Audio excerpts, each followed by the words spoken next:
A billionaire spent 3 years and $4.7 billion worth of resources searching for his missing daughter.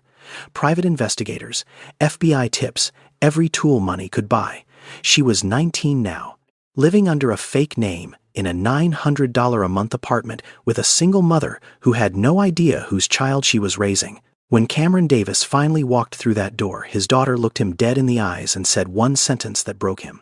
"I am not going back." If he forced her home, he would lose her forever. If he let her stay, he would have to admit that a single mom gave his daughter what his billions never could. 3 years before Cameron Davis stood in that doorway, before his daughter said the words that shattered him, before any of this happened, Cameron was on top of the world. Or at least on top of Manhattan.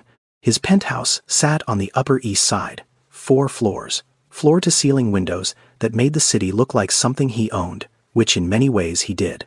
Cameron Davis had built Davis Pay, a fintech platform that processed over $200 billion in transactions per year.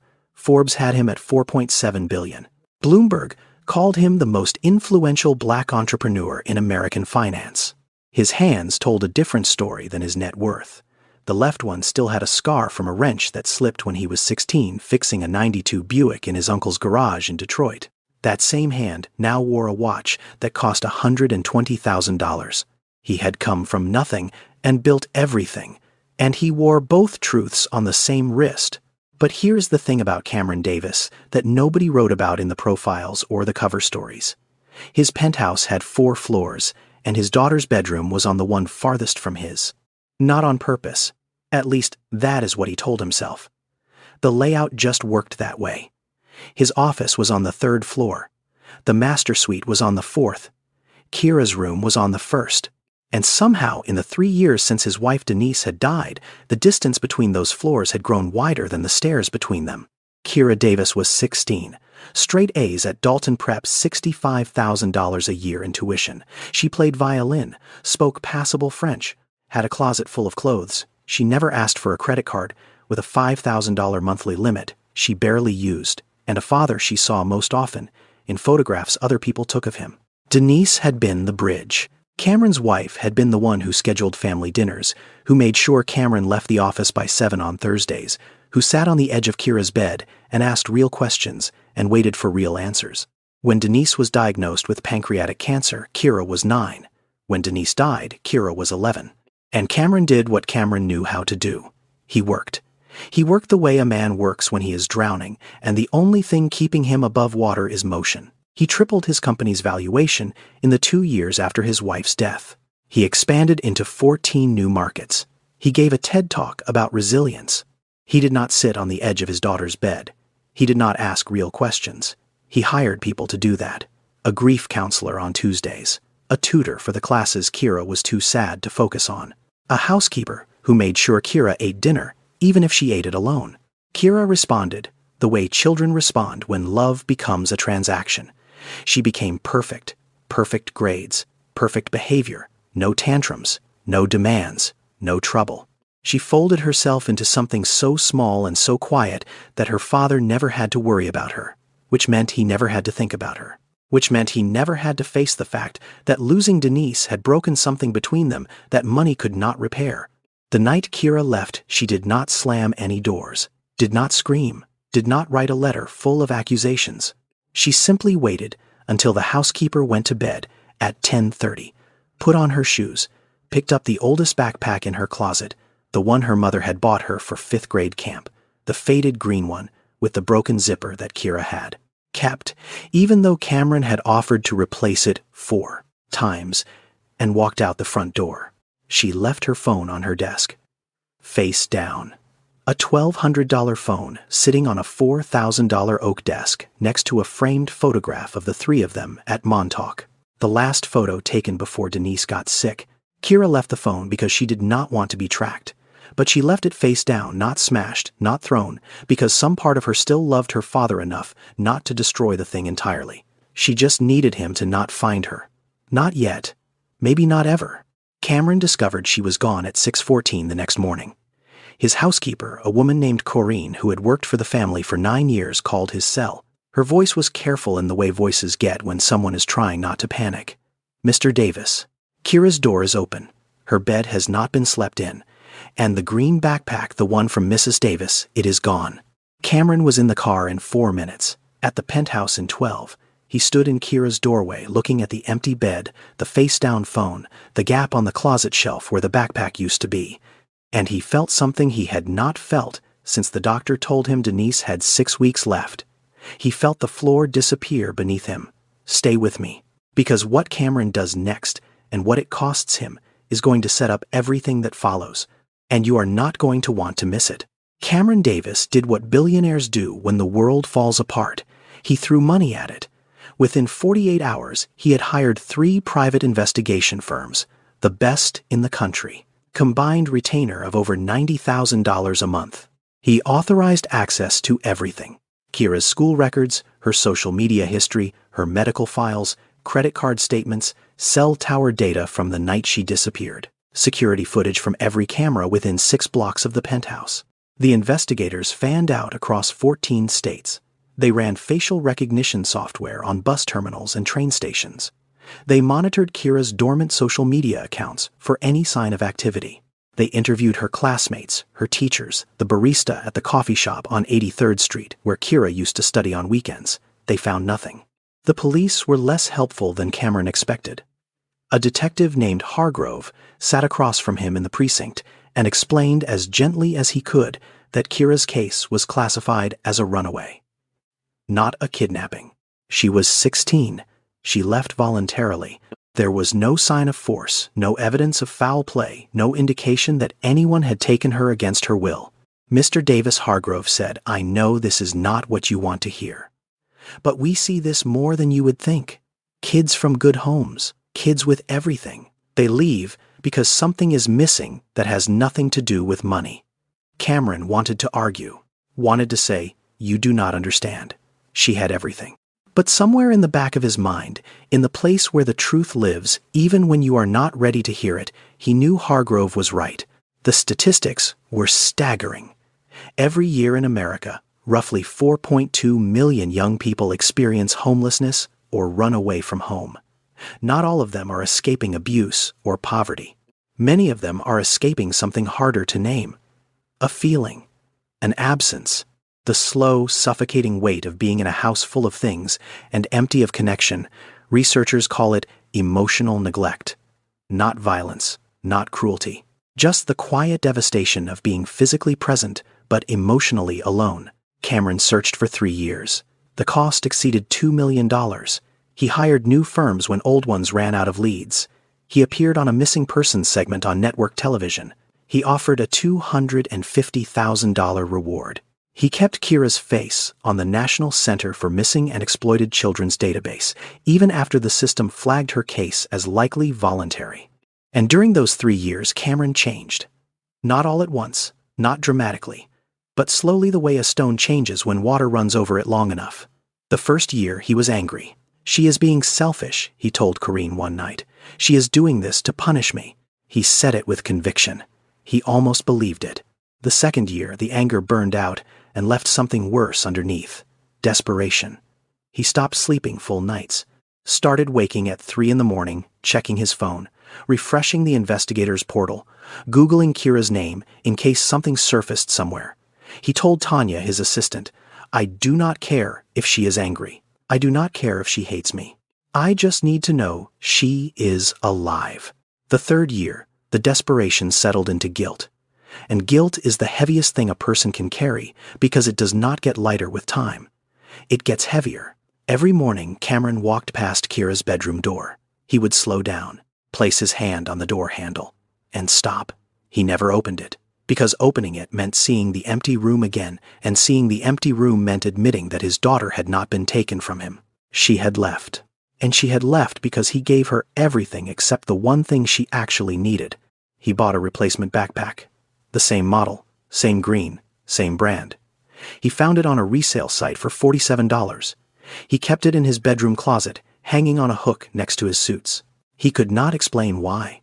Maybe he thought if the backpack came back, she would too.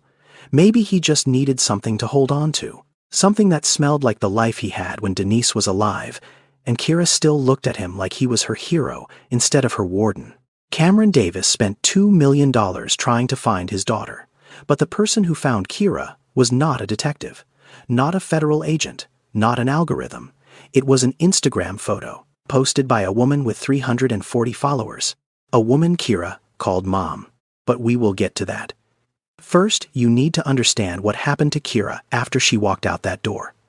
Because the girl who left New York and the girl who was found 3 years later were not the same person. And the woman who changed her was someone Cameron Davis had never met. The Greyhound bus left Port Authority at 11:47 on a Wednesday night. One-way ticket, $87. Destination: a town in North Carolina that most people drive through without stopping. Kira Davis sat in seat 23B with the green backpack on her lap and a stone in her pocket. A jade stone. Small, smooth, cool against her fingers. It had hung on her mother's necklace for as long as Kira could remember. Denise wore it every day, even during chemo, even at the end, when the chain left marks on her collarbone because she had gotten so thin. After Denise died, Cameron had put the necklace in a safe deposit box at the bank. Kira had taken the stone out of the setting the night before she left, slipped it into her jacket pocket, left the chain and the gold behind. She chose North Carolina because of a story her mother used to tell. Denise had grown up in a small town in the South before moving to New York for college. She used to describe it to Kira the way some people describe heaven. A place where the mailman knew your birthday, where neighbors brought food when someone was sick, where people actually knew your name. Kira wanted to be known, not as the Davis girl, not as the daughter of a billionaire, not as the girl whose mother died and whose father disappeared into his office, just known as a person, as somebody real. She got off the bus at 4 a.m. in a town with one stoplight and a population sign that read 6,800. She had $412 in cash, the green backpack, 2 changes of clothes, and no plan beyond this. Do not be Kira Davis anymore. She chose the name Jade, after the stone, after her mother. The first 3 months were the hardest thing she had ever done, harder than watching her mother die. Harder than living in a penthouse that felt like a museum, because at least in those situations there had been a floor beneath her, a structure, staff, systems. Now there was nothing. She found work at a diner called Rosie's. Cash under the table, $7 an hour, plus whatever tips the regulars left, which was not much. She washed dishes mostly, sometimes bussed tables. She was 16 years old, with no ID under her real name, no work history, no references. The owner, a woman named Gail, did not ask too many questions because she needed the help and because she had seen enough runaways pass through to know when to talk and when to let someone be. Kira slept in a room above the diner for the first month, then at a women's shelter when the room was needed for storage, then on a bench at the bus station for 4 nights when the shelter was full. The girl who had once had a credit card with a $5,000 monthly limit now counted quarters in a gas station bathroom to see if she could afford a sandwich. And here is the thing that nobody tells you about running away. The freedom is real. For the first time in 5 years, nobody was managing Kira. Nobody was scheduling her grief.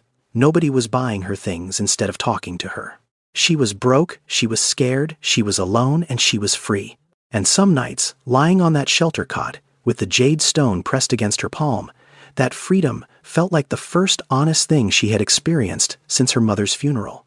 But freedom without belonging is just a different kind of loneliness. And Kira was about to find that out. She met Nia Edwards on a Tuesday afternoon in October. Nia came into Rosie's with her son, a boy named Cedric, 7 years old. Big eyes, gap-toothed smile. He ordered a grilled cheese and then asked Kira, who was clearing the table next to them, if she liked dinosaurs. "I used to," Kira said. "Which one was your favorite?" She thought about it. "Triceratops," Cedric grinned. "Mine too, because they have armor but they are not mean." Nia paid the bill, left a $4 tip, gathered Cedric, and walked out. 10 minutes later, Kira noticed the wallet on the booth seat. She grabbed it and ran outside. Nia was halfway down the block. Kira caught up out of breath. "Ma'am, you left this." Nia took the wallet, opened it, looked at the $17 inside, then looked at Kira. Really looked. Not a glance, not the way people look at waitresses, the way a nurse looks at a patient. Assessing, seeing. "Thank you, baby. That is real kind of you." Then she asked a question that should not have meant anything. 6 words. Simple. The kind of thing strangers say to be polite. "You eating okay, baby? You look like you have not had a real meal in a while." Kira opened her mouth to say she was fine. That was her training. 5 years of being fine. 5 years of smiling when people asked how she was doing. 5 years of perfect grades and perfect behavior, and never once letting anyone see the hole in the center of her chest. But something about the way Nia asked it, the softness, the lack of judgment, the way she said baby like it was the most natural word in the world, something about it broke through every wall Kira had built. Her eyes filled. She blinked, looked away. "I am okay," she said, but her voice cracked on the second word, and they both heard it. That question, that ordinary, unremarkable question from a stranger outside a diner in a small town, was the first time in 5 years that someone had looked at Kira Davis and seen a person who might be hungry, not a student, not a project, not a problem to manage, a person who might need something as simple as a meal. If you are already invested in this story, you are not going to want to miss what happens next. Subscribe now and turn on notifications so you do not miss the moment when everything changes. Nia Edwards was 34 years old, and she knew what it looked like when someone was drowning in silence. She knew because she had been that person once. She had been that person for most of her childhood. Nia grew up in the foster care system, entered at age 4 when her mother was arrested and no relatives came forward to claim her. Over the next 12 years, she moved through 6 different homes. Some were decent, a warm bed, regular meals, adults who tried. Some were not. She did not talk about those. In America, more than 400,000 children are in the foster care system at any given time. Every year, roughly 20,000 of them age out. That means they turn 18 and the system simply lets go. No family, no safety net, no one waiting on the other side of that birthday with a cake or a plan. Many of those young people end up homeless within the first 2 years. Many never finish college. The statistics are brutal and they are real, and Nia had lived inside every one of them. She aged out at 18 with a garbage bag of clothes and a GED. Slept in her car for 3 weeks. Then got a job at a nursing home, mopping floors, cleaning bedpans, doing the work nobody else wanted to do for pay, nobody else would accept, and she discovered something. She was good at caring for people. Not because someone taught her, but because she knew what it felt like when nobody cared for you, and she had decided somewhere deep in her bones that she would never let another person feel that way if she could help it. She got her CNA certification, then her nursing license, took 6 years of night classes and weekend shifts and studying at 2 in the morning while eating ramen out of a styrofoam cup. She was hired at a community health clinic in that small North Carolina town. Salary, $42,000 a year. Enough. Not comfortable, but enough. Cedric's father was a man named Rodney. They were together for 4 years. He left when Cedric was 2. No note, no forwarding address, no child support, just gone. Nia did not spend time hating him. Hating someone takes energy, and she needed every ounce of hers for Cedric. Their apartment was on the 3rd floor of a walk-up. 2 bedrooms, no elevator.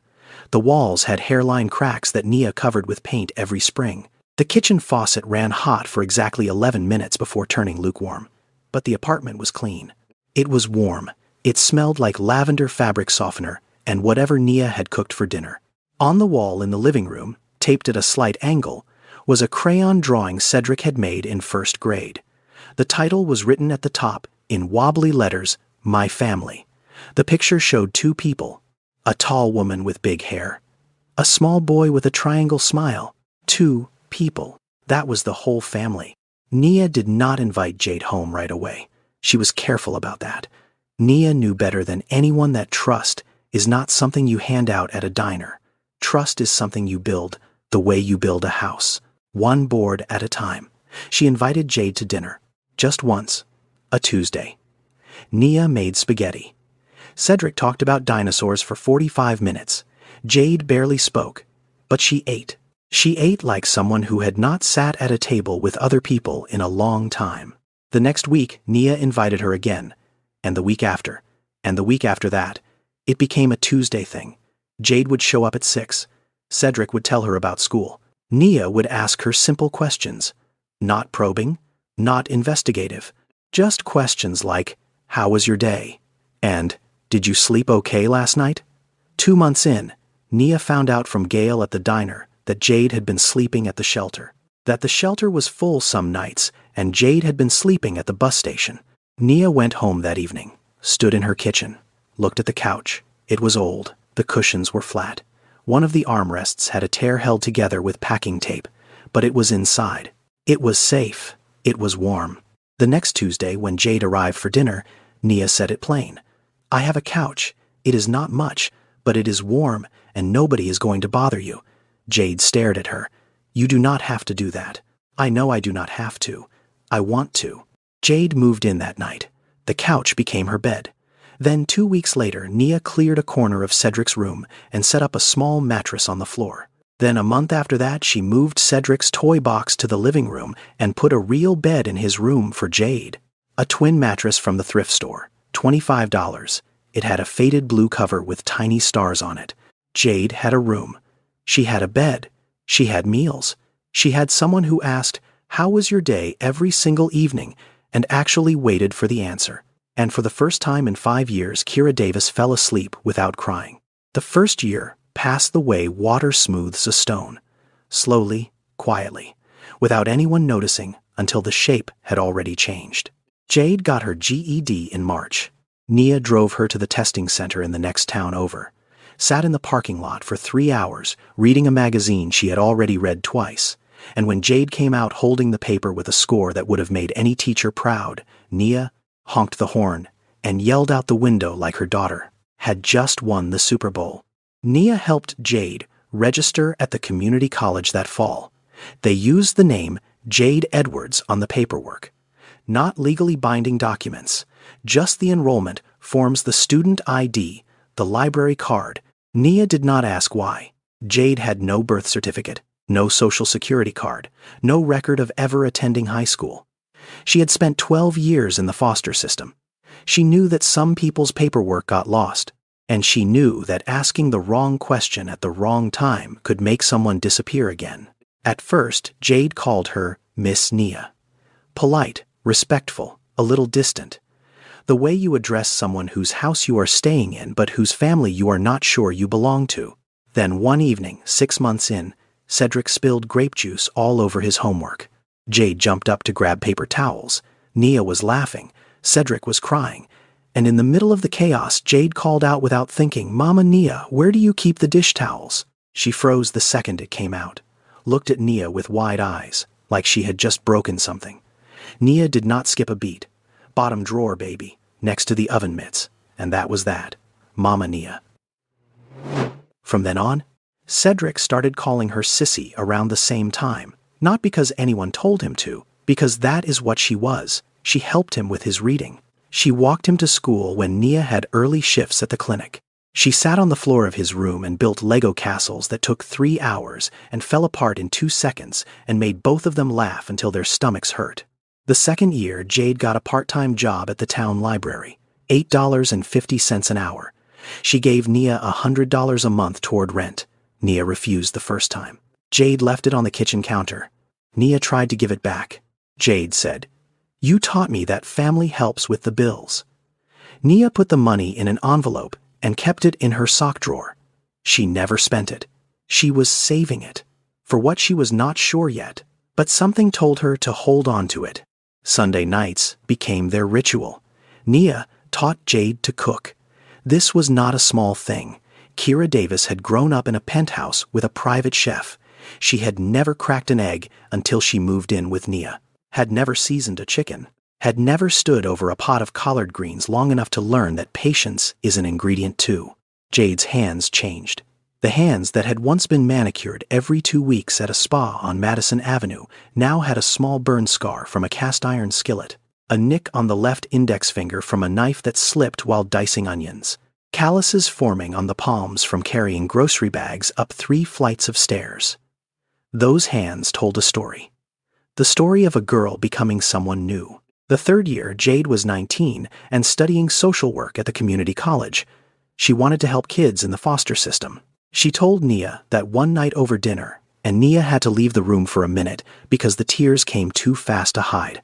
But Nia noticed things, small things, the way Jade's grammar shifted when she was tired, cleaner, more precise, the vocabulary of someone who had been educated in places that cost money. Jade never talked about her family. Never. Not a word. No childhood photos.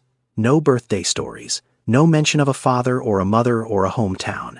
Just a stone in her pocket that she held when she thought no one was looking. One night, Nia got up to use the bathroom and passed by the bedroom door. It was cracked open. She saw Jade sitting on the edge of the bed in the dark, crying, silent crying. The kind where your shoulders shake but nothing comes out because you have trained yourself to be quiet about your pain.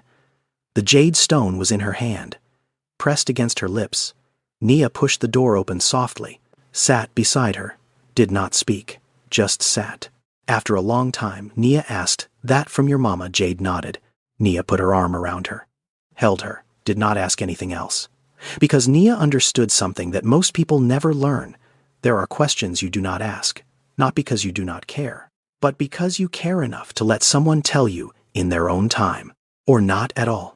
Nia had given Jade 3 years of unconditional love, 3 years of meals and homework help and Sunday night cooking, and the simple sacred question, "How was your day?" But she was about to discover that the girl she called her daughter was the daughter of a billionaire, and the way she would find out would shatter everything she thought she knew. It was a photograph. That is all it took. One photograph to undo 3 years of carefully constructed invisibility. The town's fall festival happened every October. Apple cider, hayrides. A pie contest that Mrs. Henderson had won 11 years running. Cedric loved the cotton candy booth.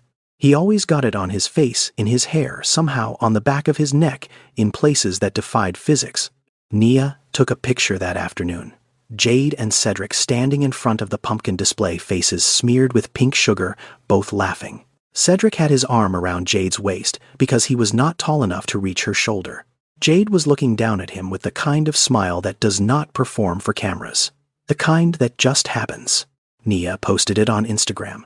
Caption, "My babies." She had 340 followers, friends from the clinic, a few neighbors, her old nursing school classmates. The kind of account that gets 11 likes on a good day. A coworker named Diane saw the photo, thought it was cute, shared it to the town's community Facebook group, a group with about 2,000 members, mostly locals, posting about yard sales and lost dogs and high school football scores. From there, the algorithm did what algorithms do. It pushed the photo outward, into feeds, into suggestions, into the endless scroll of people who were not looking for anything in particular. A woman named Yolanda Price was sitting in her apartment in Atlanta, scrolling through Facebook at 11 at night when the photo appeared in a suggested post from a group she was not even a member of. She almost kept scrolling, almost, but something caught her. The girl's face, the eyes, the shape of the nose, the way the smile curved at the left corner just slightly higher than the right. Yolanda had been Denise Davis's college roommate. They had been close for 15 years. Before Denise died. Yolanda had held Denise's hand in the hospital, had spoken at her funeral, had watched Kira grow up from birthday parties to ballet recitals, and she had spent 3 years wondering where that girl had gone. She stared at the photo for a long time, zoomed in, looked at the eyes again. Denise's eyes, unmistakable. Her hands were shaking when she picked up the phone. The call went to Cameron Davis's office at 9:14 on a Wednesday morning. Cameron was in a boardroom, 14 people around the table, a $300 million acquisition on the line. His phone buzzed in his jacket pocket. He ignored it. It buzzed again. He ignored it again. Then a text from his assistant. 4 words. "Someone found your daughter." Cameron stood up. Every head in the room turned. His CFO was mid-sentence about projected margins. Cameron did not hear a word of it. He walked out of the boardroom without closing the door, without excusing himself, without looking back at the $300 million deal sitting on the table behind him. He called back in the elevator. Yolanda told him what she saw, described the photo, the town, the woman who posted it. Cameron's hands gripped the phone so tight the case cracked along the edge. "Are you sure?" he asked. His voice was not the voice of a billionaire. It was the voice of a father, broken, Barely holding, Cameron Yolanda said. She has Denise's face. I would know that face anywhere. 3 years, $2 million spent on investigators, facial recognition software, FBI databases, every tool that money and power could access. And his daughter was found by a college roommate scrolling Facebook at 11 at night who recognized a dead woman's smile in an Instagram photo posted by someone with 340 followers. Sometimes, the thing that money cannot buy is found in the place money never thinks to look. The private jet left Teterboro Airport at 2:17 that afternoon. Cameron sat in the leather seat by the window. Across from him was his personal attorney, a man named Gerald Holt, who had represented him for 9 years and never once seen him look like this. In the seat behind them was a private investigator named Warren, who had been on retainer for the last 14 months without a single lead. Now suddenly they had a location, a name, an address. Gerald spoke first. Cameron, we need to notify local law enforcement. Kira was listed as a missing person. There are protocols. Cameron did not look at him. I am not bringing police to my daughter's door. She is not a criminal. She is a minor who was reported missing. She was 16 when she left. She is 19 now. She left on her own. Nobody took her. Gerald paused. Then at least let me call the local sheriff. Let them know we are coming. As a courtesy. No, Cameron said, and his voice left no room for discussion. The flight was 93 minutes. Cameron spent every one of them staring out the window at the ground below, wondering what he would say when he saw her face. He had rehearsed it 1,000 times. In the shower. In the car. At 3 in the morning when sleep would not come. He had prepared speeches. Apologies. Explanations. Arguments. Pleas. He had imagined himself being calm, being firm, being gentle, being furious. He had played every version of this moment in his head so many times that the real thing felt impossible. How do you say 3 years' worth of words in one moment? While Cameron's jet cut through the sky at 540 miles per hour, Nia Edwards was standing in her kitchen stirring mac and cheese on the stove. The cheap kind, box mix, 79 cents. Cedric was at the kitchen table doing math homework. Multiplication. He hated multiplication. Jade sat beside him, pointing at problems, explaining them the way Nia never could because Nia's brain turned numbers into enemies. Jade made them simple. Patient, clear, the way someone speaks when they have been educated well and have chosen to use that education to help a 10-year-old understand why 7 times 8 matters. It was the most ordinary evening in the world. Mac and cheese, homework, the hum of the refrigerator, Cedric's pencil scratching against paper. Jade's voice low and steady saying, "You almost got it. Try one more time." Nobody in that apartment knew that a private jet had just landed 23 miles away. Nobody knew that a black rental sedan was already pulling out of the airport lot. Nobody knew that in less than 2 hours, a man in a $3,000 suit would be standing in their hallway, and the ordinary life they had built together would crack right down the center. Cameron arrived in town just after dark. The sedan moved through streets lined with pickup trucks and old sedans. His car looked like a mistake here, like something from a different movie that had wandered onto the wrong set. He had the address. 3rd floor. Walk-up apartment. $900 a month. His investigator had pulled the records during the flight. The tenant was listed as Nia Edwards. Single. 1 dependent. Employed at the community health clinic. No criminal record, no liens, no lawsuits, nothing that suggested danger. But Cameron did not go up right away. He parked across the street, turned off the engine, and sat. The light was on in the 3rd floor window. He could see the faint glow of it behind thin curtains. A shadow moved, then another, then a smaller one. 3 people, living a life that had nothing to do with him and everything to do with his daughter. He sat there for 47 minutes. Gerald checked his watch twice. Warren shifted in the back seat. Neither of them spoke, because something in Cameron's stillness told them that this was not hesitation, it was reckoning. Cameron was doing math, not the kind Cedric was struggling with upstairs, a harder kind. The kind where the numbers do not add up no matter how you arrange them. If Kira was miserable, the answer was simple. Take her home. Get her help. Be the father he should have been. But what if she was not miserable? What if she was happy? What if the woman in that apartment had given his daughter something he never could? What if walking through that door was not a rescue but a destruction? Cameron Davis had spent his entire career solving problems with resources, money, people, strategy, force of will. But sitting in that car looking up at that window, he understood for the first time in his life that some problems cannot be solved. They can only be faced. He opened the car door. Gerald, stay in the car. Warren, you too. Cameron, you should not go alone. She is my daughter. I am going alone. He crossed the street, walked into the building. The lobby smelled like laundry detergent and old carpet. The stairs creaked. He counted them. 31 steps to the 3rd floor, each one louder than the last. He stood in front of apartment 312. The door was thin.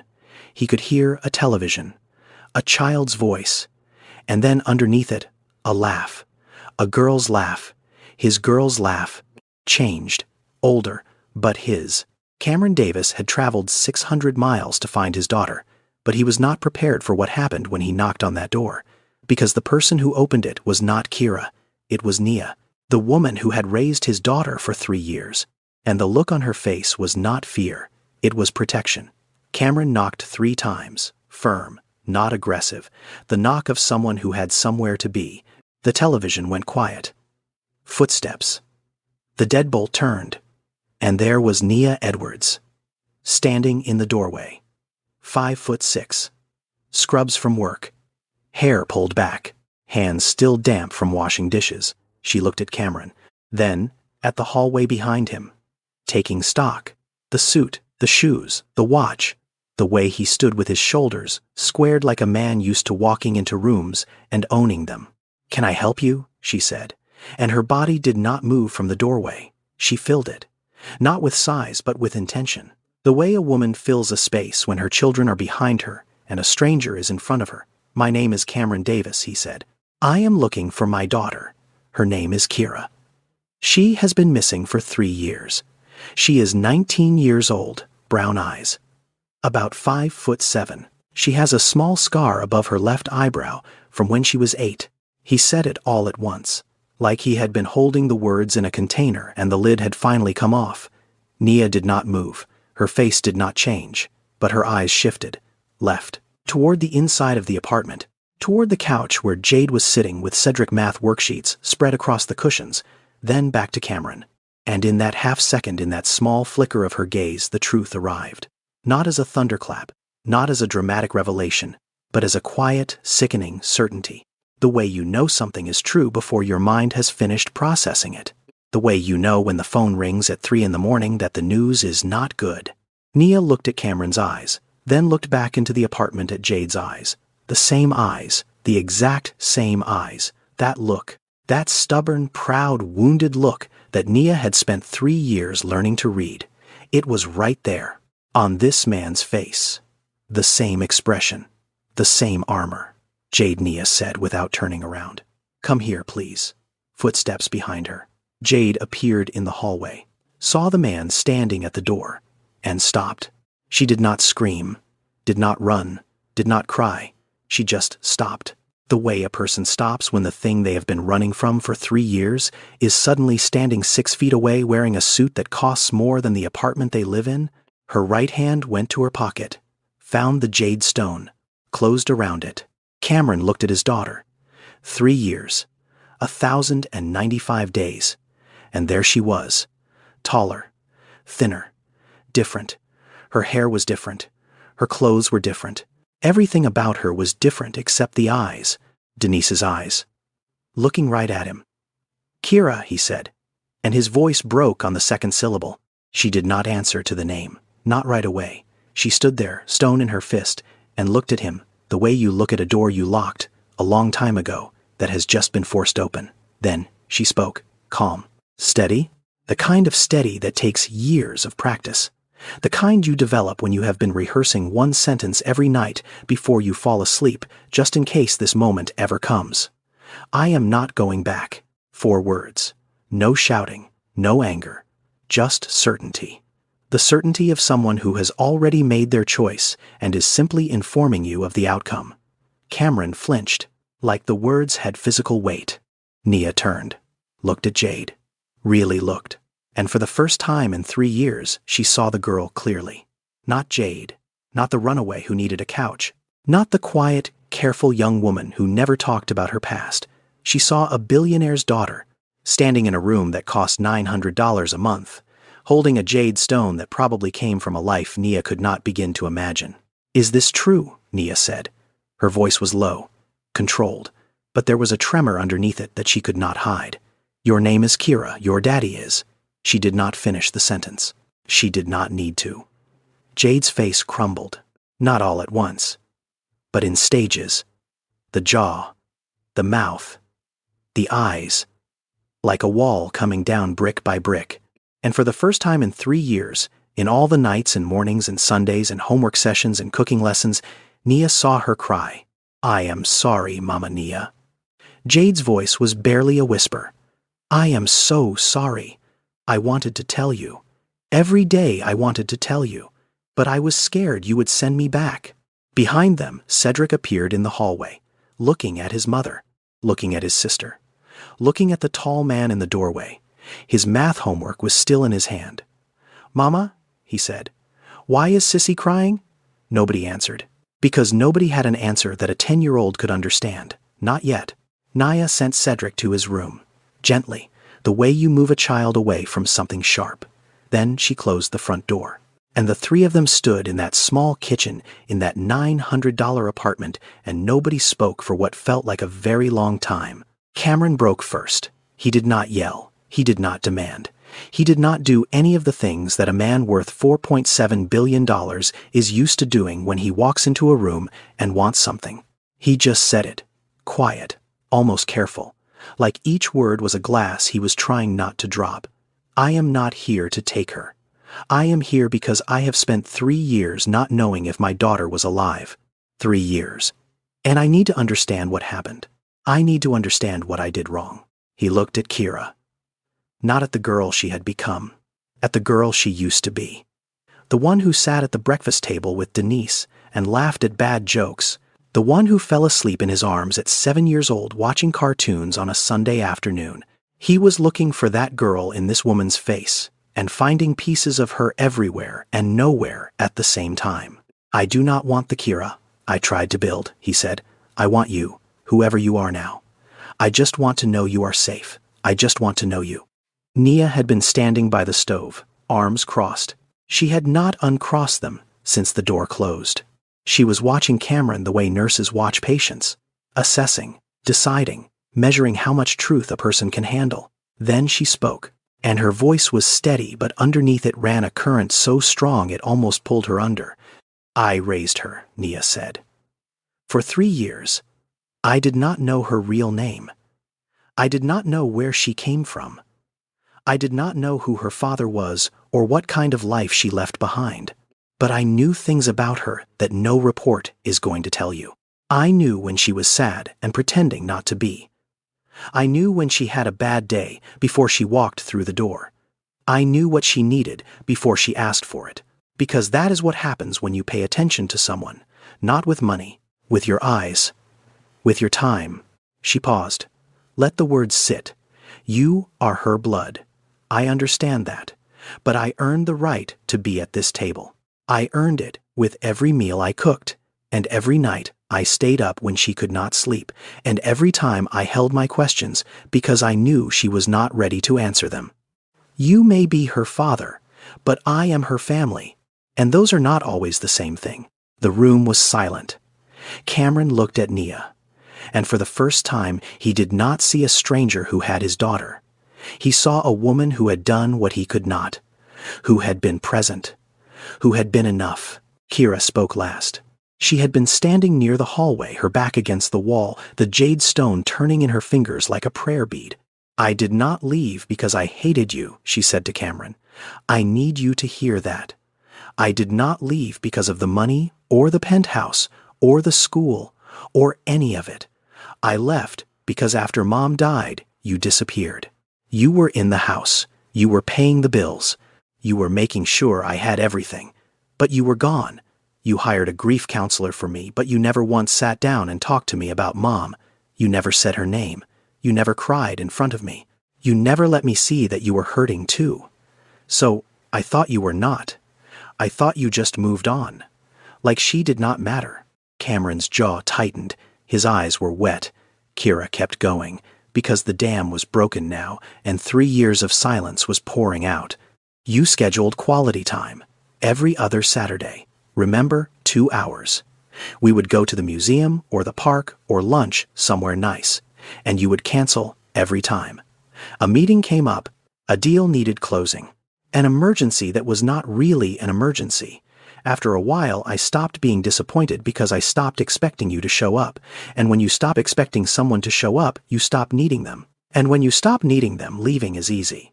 Psychologists call it emotional neglect. It is different from abuse. Nobody hits you. Nobody screams at you. Nobody does anything wrong on purpose. What happens is simpler and in some ways worse. Someone just stops being emotionally available. They are there, but they are not there. And children who grow up that way learn to stop reaching out. They become avoidant, self-reliant to a fault.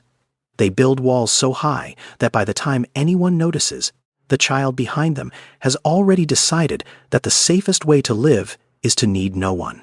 Kira had built those walls at 11. By 16, they were so thick she could not breathe behind them, so she left.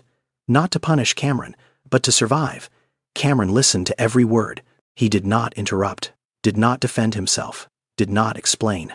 He just stood there and took it the way you take a blow you know you deserve. Then he sat down, on the plastic kitchen chair, the kind that costs $4 at a discount store. Cameron Davis, whose office chair was custom-built Italian leather, who sat in boardrooms with chairs worth more than this entire apartment, lowered himself onto a chair that creaked under his weight. And he put his face in his hands. And he cried. Not quietly, not gracefully, not the way billionaires cry in movies. He sobbed, the ugly, gasping kind. The kind that comes from a place so deep inside you that the sound surprises even you. Kira stared. In 19 years, she had never seen her father cry. Not at the funeral, not at the hospital, not once. She had believed, truly believed, that he did not feel it, that losing Denise had not broken him the way it had broken her. She was wrong. He had been broken. He had just been hiding it the same way she had. Behind work, behind walls, behind the fiction that if you keep moving fast enough, the grief cannot catch you. It catches everyone. What happens next is going to surprise you. Because this story does not end with a decision. It ends with something much harder. Stay right here. Cameron checked into the Pine Grove Motel that night. $79. Thin towels. A window air conditioner that rattled like it was trying to escape the wall. The mattress sagged in the middle. The television got 7 channels. Cameron Davis had not stayed in a room like this since he was 21. Driving from Detroit to New York in a car with 140,000 miles on it, stopping at motels along the interstate because he could not afford anything else. That was 20 years and $4.7 billion ago. And now here he was, full circle, in a room that smelled like carpet cleaner and old curtains staring at a ceiling that had a water stain shaped like a question mark. He did not call his office, did not check email, did not text his assistant. For the first time in 2 decades, Cameron Davis was completely unreachable. And the world did not end. The company did not collapse. The deals did not die. Everything kept going without him, which, if he was being honest, was its own kind of lesson. The next evening, Nia invited him to dinner. She did not want to. She was not ready to sit across from the man whose existence had turned her world inside out. But Cedric had asked, "Who is the man in the suit? Is he Jade's daddy?" And Nia had decided a long time ago that she would never lie to her son. So she told him the truth, in the way a 10-year-old could hold it. Jade's real name is Kira. That man is her father. He has been looking for her for a long time, and he is going to come eat with us tomorrow so we can all figure things out together. Cedric thought about this for approximately 4 seconds. Then he said, "Is she still my sissy, though?" "Always, baby, always." Cameron arrived at 6:30. He wore jeans and a plain shirt. No suit, no watch. He had left the $120,000 watch in the motel room. Whether that was conscious or not, only Cameron knew. Nia had made mac and cheese, collard greens, cornbread from a box. The kind of dinner that costs about $11 to feed 4 people. The kind of dinner that fills you up in a way that has nothing to do with the food and everything to do with who cooked it and who you eat it with. Cameron sat at the table. The chair was small. His knees hit the underside. He adjusted, said nothing about it. Nia handed him a plate. He said thank you in a voice that carried more weight than the words usually hold. And then something happened that Cameron was not prepared for. The dinner was normal, not dramatic, not tense, just normal. Cedric talked about a frog he found behind the school. Kira reminded him to use his napkin. Nia told Cedric to stop talking with his mouth full. Kira laughed at something Cedric said, and the sound of it, her laugh in this kitchen at this table, hit Cameron like a freight train. Because it was real. The laugh was real. Not performative. Not polite. Not the laugh of a girl trying to be perfect for her father. It was the laugh of someone who was home. Cameron looked at his daughter helping Cedric fold his napkin into a triangle. He looked at the way she moved through the kitchen, reaching for the salt without asking where it was, rinsing her plate without being told. She lived here. She belonged here.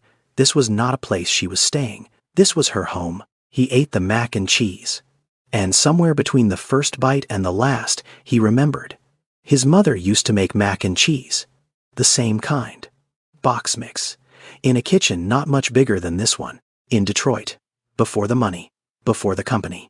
Before he became the man who forgot what a home-cooked meal tasted like because someone else always did the cooking. Nia watched him. She saw his hands. Big hands. Powerful hands. Hands that signed checks and shook the hands of senators and gripped boardroom tables during billion-dollar negotiations. Those hands were shaking slightly as they held a fork over a plate of 79-cent macaroni. She looked at the way he watched Kira. Not possessively, not like a man who wanted to take something back, like a man who was afraid it would vanish. Like a man who had learned the hard way that the things you love do not wait for you to be ready. This man was not a villain. Nia saw that clearly now. He was a broken father, trying to fix himself in the only way he knew how, by showing up on the last night, after Cedric was asleep and Kira had gone to her room. Cameron sat at the kitchen table with Nia, just the two of them. 2 cups of coffee that neither of them really wanted. I am not going to force her, Cameron said. I am not going to take her. She is 19. She made her choice, and I can see that she is okay. More than okay. He looked at Nia. But I need to be part of her life again, not the way I was before. Better. I need to learn how. Can we find a way? Nia held her coffee cup. Thought about it. Thought about what it meant to share the person she loved most with a man she barely knew. Thought about what it meant to trust someone who had the power to change everything with a phone call. We can try, she said. That is all I can promise you. We can try. The fire escape stairs on the back of Nia's building were rusted and narrow. Nobody used them except Kira. This was her place, her thinking spot. The step where she sat when the apartment felt too small and the world felt too big and she needed to be alone with the sky. She sat there now. Night air. Crickets. The faint glow of the town's one stoplight blinking yellow in the distance. The jade stone was in her hand, cool against her palm, smooth from years of turning. She thought about 2 lives. The first life had a penthouse, 4 floors, a bedroom at the far end from her father, a closet full of clothes she never chose. A school that cost $65,000 a year where she learned everything except how to cook a meal or fix a leaky faucet or talk to someone who was hurting. In that life, every door was open, every resource available, every advantage stacked in her favor, and she had never once been asked, "How was your day?" by someone who had nowhere else to be while they listened to the answer. The second life had a twin mattress from a thrift store, $25, faded blue cover with tiny stars, a kitchen with a dripping faucet, a refrigerator that hummed too loud, a 10-year-old boy who called her sissy and made her laugh until her ribs ached. And every single night, without fail, a woman who asked, "How was your day?" and stood at the stove, stirring something while she waited for the full answer. Not the short one, the real one. Kira had not run away from money. She had run away from emptiness. And she had found fullness in a place where the grocery budget was planned down to the last dollar. But now, her father was sitting in a $79 motel room, eating cornbread a stranger made him, wearing jeans instead of suits, not checking his phone, not running a company, just being here, in this tiny town. For her, that was not the same man she left. Or maybe it was. Maybe he had always been in there underneath the work and the walls and the grief. He never let anyone see. Maybe she had never given him the chance to show it. Maybe they had both been hiding from each other, building walls in the same house, thinking they were alone when they were standing on opposite sides of the same door. She went inside, found her phone, texted Cameron. "Come over tomorrow morning. I want to talk to both of you." Kira said it standing in the living room. Nia on the couch, Cameron in the kitchen doorway, Cedric at school. The apartment was quiet in the way places get when something important is about to happen. "I am not going back to New York. Not yet. Maybe not ever. I do not know. But right now I am finishing school here. I am staying here. This is my home." She looked at Nia. "You are my family. You took me in when you had no reason to. You fed me when you could barely feed yourself. You never pushed. You never pried. You just loved me. And that is the only reason I am standing here as a whole person instead of whatever I was becoming before." She turned to Cameron. "And you are my family too. You are my father. And I know now that you loved me. You just did not know how to show it. And I did not know how to ask for it. We both failed at that. But you came here. You stayed. You did not send lawyers. You did not send police. You sat on a plastic chair and cried in front of me for the first time in my life. That matters. That is the beginning of something." She took a breath. "But you have to earn it. Not with money. Not with gifts. Not with donations or foundations or grand gestures. With time. With showing up. With actually being here. Not scheduling me. Not managing me. Being here. Present. The way Mama Nia has been for 3 years." Cameron nodded. He did not argue. Did not negotiate. Did not offer conditions or counterproposals or compromises designed to give him the better end of the deal. For the first time in his adult life, Cameron Davis accepted someone else's terms without trying to improve them. "I will be here," he said. "However you need me, I will be here." Nia had been quiet through all of it, holding herself together the way she always did, because Nia Edwards had spent her whole life being the strong one, the one who did not crack, the one who kept going when everything around her fell apart. But now, Kira was looking at her, and Nia saw the question in her eyes, the fear, the one she had carried since the night Cameron knocked on the door, the fear that having a father meant losing a mother. Nia reached over and took Kira's hand. "You do not have to choose, baby. Love is not a pie. Having more of it for him does not mean less for me. You hear me? Love is not a pie." Kira's face broke. The wall came down. All of it. The 3 years of pretending. The 5 years before that of being perfect. The 8 years since her mother died of holding everything in so tight that her chest ached from the pressure of it. She hugged Nia first. Hard. The kind of hug where you hold on like the floor might disappear. Nia held her back, rocked her slightly, the way you rock someone who needs to know that the ground is still there. Then Kira turned to Cameron, and for a moment she hesitated, because the last time she had hugged her father she was 13, and it had felt like a duty, like something she was supposed to do at the end of a visit, or before a flight, or because a camera was pointed at them. This was different.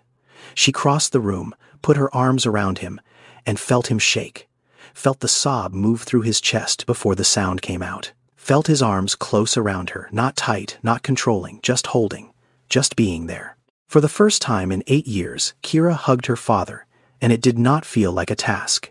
It felt like coming home to a place she did not know still existed.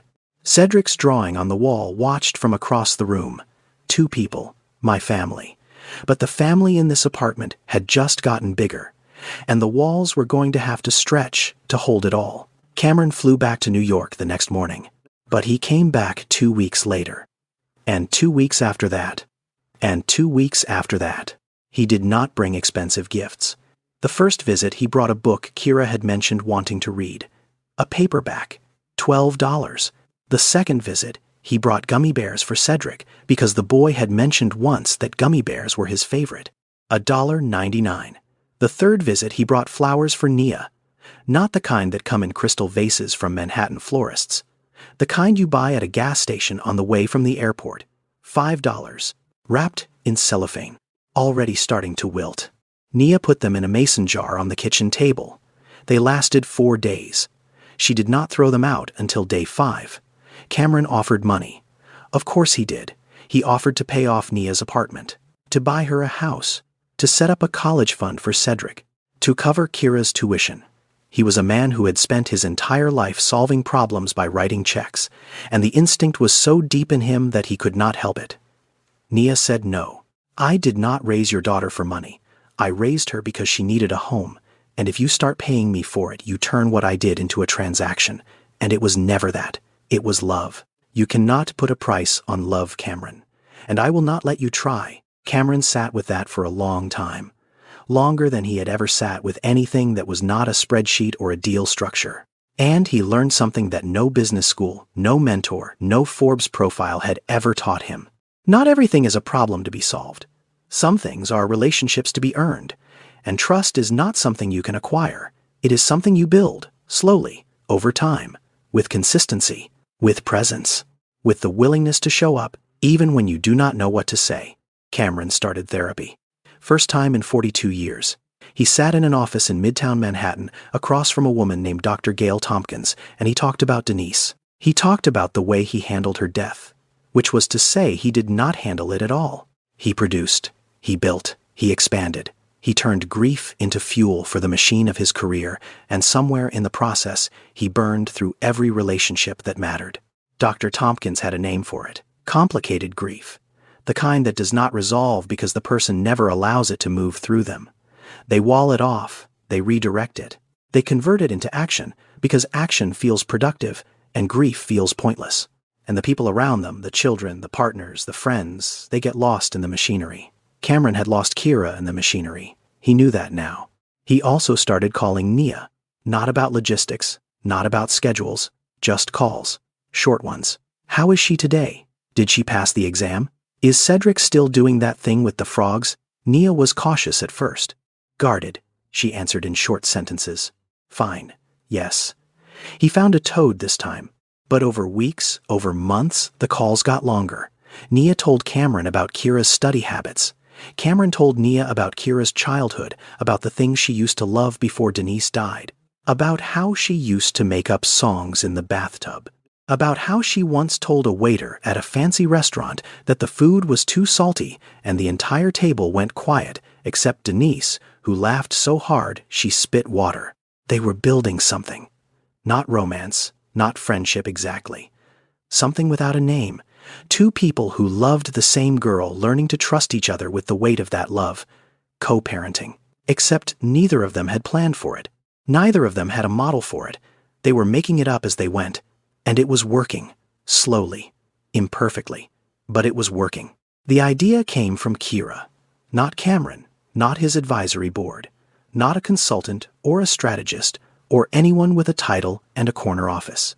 It came from a 19-year-old girl sitting on a fire escape in North Carolina, holding a jade stone, thinking about all the kids out there who were doing exactly what she had done.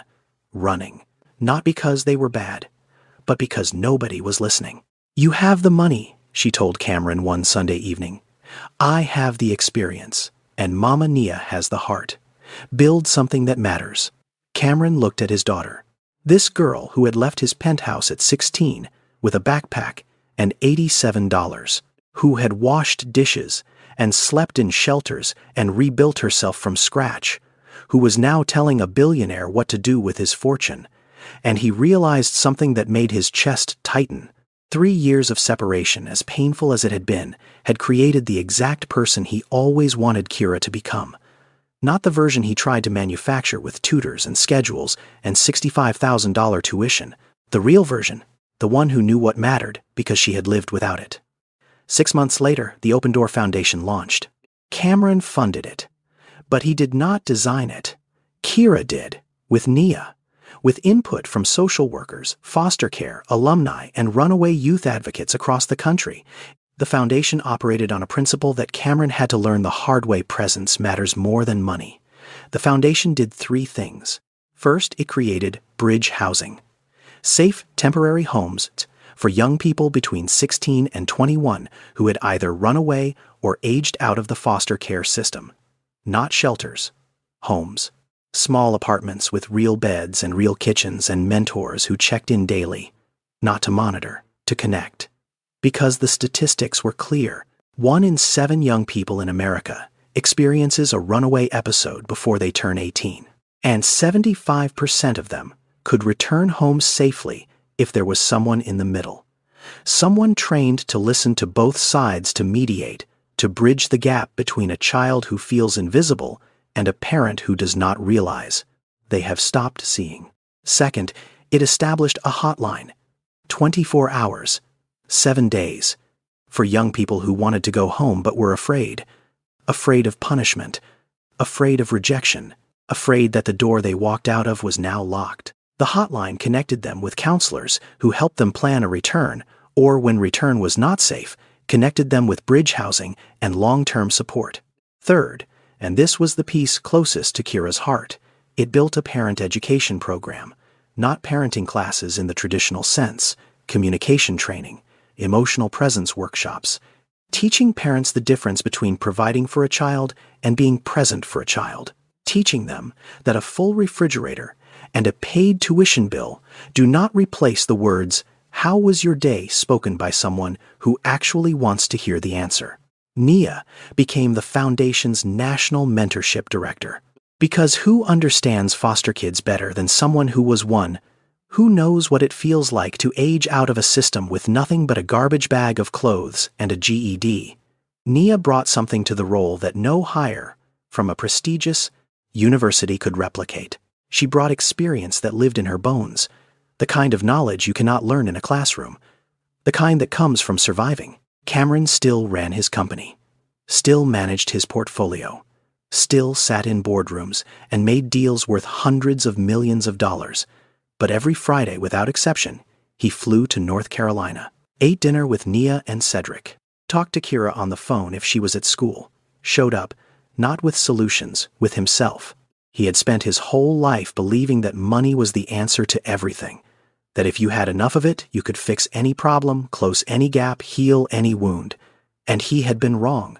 Money was a tool, nothing more. The real currency, the one that actually changes lives, is attention, patience, the willingness to sit in a plastic chair and eat 79-cent macaroni and ask questions you do not already know the answer to. Cameron Davis had built an empire worth $4.7 billion, but the most valuable thing he ever built was a foundation that taught parents how to say 4 words. How was your day? The graduation ceremony was small, community college auditorium, plastic chairs arranged in uneven rows, a podium that wobbled when the speakers leaned on it. No celebrity commencement address, no live-streamed broadcast, no press. But in the 3rd row center section, 3 people sat together. Cameron in a suit, but with the tie loosened and the top button undone, because Kira had once told him he looked like a robot when everything was buttoned up. Nia in a dress she bought with her year-end bonus from the clinic navy blue with small white flowers, the nicest thing she had owned in years. And Cedric, 11 years old now, taller, still gap-toothed, holding a rolled-up piece of paper in his lap that he would not let anyone see. Kira walked across the stage when her name was called. Jade Edwards, they announced, because that was still the name on her enrollment records. She wore a cap and gown that she had borrowed from a girl who graduated the semester before. It was slightly too big.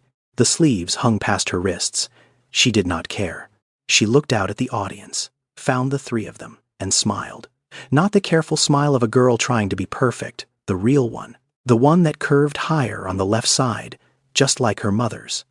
After the ceremony, they stood in the parking lot. Late afternoon sun, other families taking photos with phones. Kira held her diploma in one hand. The jade stone was in the pocket of her gown. Cameron hugged her first, held on longer than he used to, longer than the quick, efficient embraces he had given her when she was 13, 14, 15 before she left. This was different. This was a man who had learned at great cost that holding on does not mean controlling. It means being there and letting go when the other person pulls back. Then Nia, who held Kira the way she always did, firm, warm, the kind of hold that says I am not going anywhere. Then Cedric stepped forward. He unrolled the paper he had been holding. I made this for you, he said. For graduation. It was a drawing. Crayon on white paper. The same medium he had used years ago for the drawing that still hung on the living room wall. The one that showed two people, a tall woman with big hair, a small boy with a triangle smile, my family. This drawing had 4 people. On the left, a tall woman with big hair. Nia. Next to her, a boy taller now, still with the triangle smile. Cedric. In the middle, a girl with long hair and something small and green in her hand. Kira. And on the right, standing slightly apart, but still clearly part of the group, a tall man in a suit, Cameron. At the bottom in Cedric's handwriting, larger and more careful than it had been in first grade, my family. Kira stared at the drawing. Her eyes moved across each figure. Stopped on the man in the suit, standing a little to the side. Not quite as close as the others. But there, in the picture, part of it, she looked up at Cameron. Cameron was looking at the drawing. His jaw was working. The way jaws work when someone is trying very hard not to fall apart in a parking lot. He looked at Nia. Nia was looking at Cedric. Cedric was looking at Kira, waiting for her to say something. Nobody spoke. Because some moments do not need words. Some moments are complete, just as they are.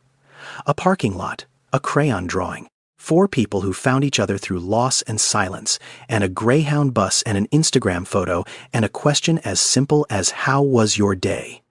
The drawing on Nia's living room wall had 2 people. This one had 4. The family had not been divided. It had expanded. Kira reached into the pocket of her graduation gown, pulled out the jade stone, held it up to the sky for a moment. The late sun caught it. Green light scattered across her fingers. You would like them, Mom, she whispered. Both of them. They are different. But they both showed up. Kira Davis ran away from home at 16 to find something that $4.7 billion could not buy. She found it in a $900 apartment, in a bowl of mac and cheese. In the question, how was your day? In a crayon drawing by an 11-year-old boy who decided that family is not about blood, it is about who stays. But this story does not end here. 5 years after Cameron Davis knocked on that apartment door, things looked different. Not perfect, different. Kira was 24. She had graduated from university with a degree in social work and gone straight to the foundation her father built and she designed. Her title was youth counselor. Her specialty was the cases that looked like hers. Kids from homes where the lights were on but nobody was home. Kids with full bellies and empty hearts. Kids whose parents loved them fiercely and showed it poorly. Emotional neglect, the invisible wound. She told every young person who walked through her door the same thing. Running away was the loudest way I knew how to ask for help. But there are quieter ways. And there are people who will listen. You just have to let them hear you. Nia was 39. Still in the same town. Still a nurse at the clinic. But now she also ran the Foundation's National Mentorship Program, matching former foster youth with mentors who understood because they had lived it.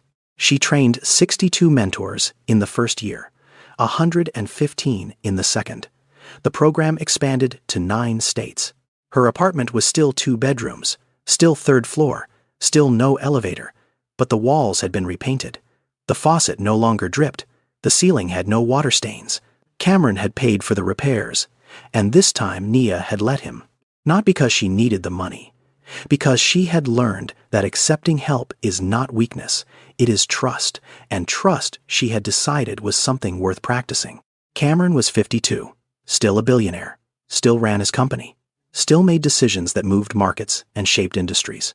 But every Friday, without fail, he flew to North Carolina, ate dinner at Nia's table, helped Cedric with whatever needed helping, called Kira before bed.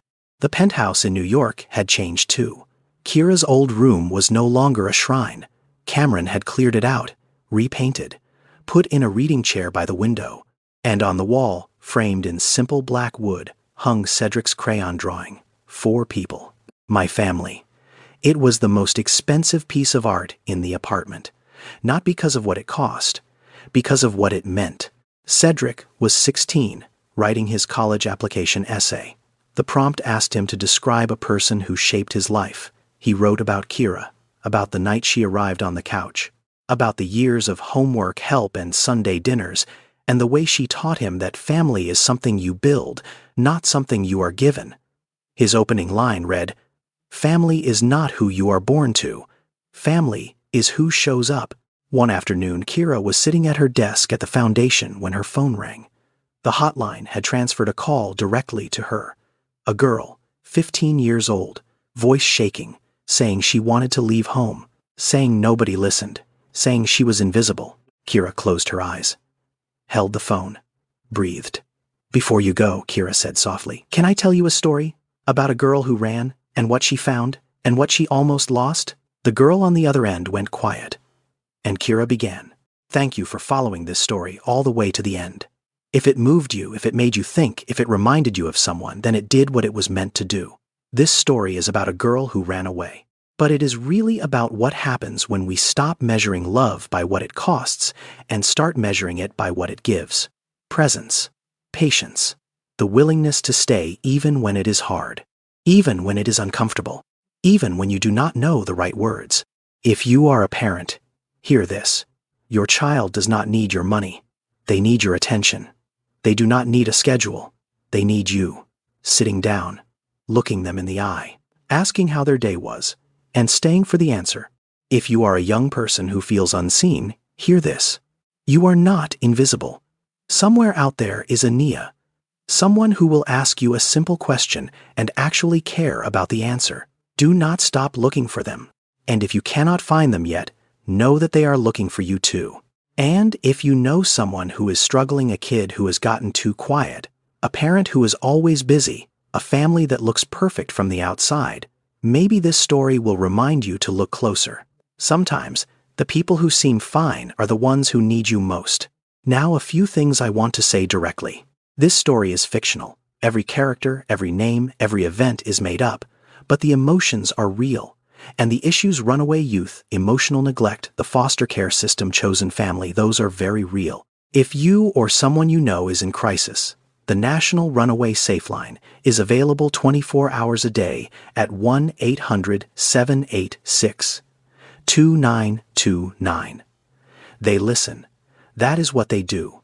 On a personal note, the thing that stayed with me most while putting this story together was not the billionaire twist. It was not the dramatic reveal at the door. It was Nia's line. Love is not a pie. That idea that loving someone new does not mean there is less love for someone you already have.